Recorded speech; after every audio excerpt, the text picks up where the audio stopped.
ప్రకటన 17:4.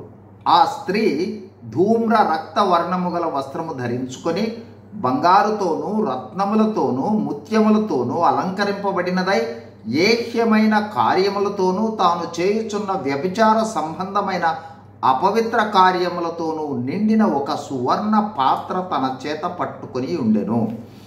ప్రకటన మొదటి 17 అధ్యాయాలలో యేసు ప్రభువు వారి రహస్య రాకడ హెచ్చరికలు, రాకడ తరువాత 7 ఏండ్లలో భూమి మీద వచ్చు ముద్రల, బూరల, పాత్రల తీర్పులు ఉన్నాయి.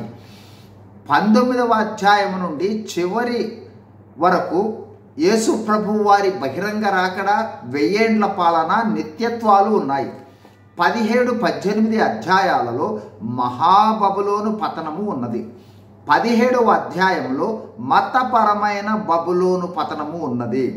ఈ అధ్యాయంలో 3వ వచనంలోని క్రూర మృగము బబులోను రాజకీయ ఆర్థిక వ్యవస్థలకు సాదృశ్యము, స్త్రీ మహాబబులోను అవినీతి మత వ్యవస్థకు సాదృశ్యము. ప్రకటన 17:4 వివరములు. 1. ఈ స్త్రీ 17:1లో చెప్పబడిన మహావేశ్య. ఈ వేశ్య బబులోను పట్టణమే, అయితే మత వ్యవస్థ అయిన బబులోను పట్టణమని గుర్తించాలి. 2. ఈ స్త్రీ ధరించుకున్న ధూమ్ర రక్త వర్ణము గల వస్త్రములు బంగారము, రత్నములు, ముత్యముల అలంకరణలు, రాచరిక విలాసము, సంపదలను తెలియచేస్తాయి. 3. ఈ విధమైన రాచరిక అలంకరణతో ఒక బంగారు పాత్రను ఆమె చేత పట్టుకొని ఉంది. 4.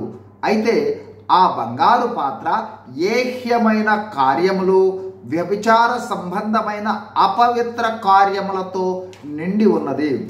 5. అంటే ఈ మతపరమైన వ్యవస్థ అయిన బబులోను స్త్రీ రాచటీవితో నిజ దేవునికి భిన్నంగా ఆధ్యాత్మిక అనైతికత అంటే దేవుడు కాని వారి వైపు తిరిగి, అంటే ఆధ్యాత్మిక వ్యభిచార అపవిత్ర కార్యాలు చేస్తూ ప్రపంచ ప్రజలందరినీ మరియు రాజులను ఆకర్షించున్నదిగా ఉన్నట్లుగా ఈ వచనంలో మనం చూడవచ్చు. God is in you, God is with you, God bless you. Thank you.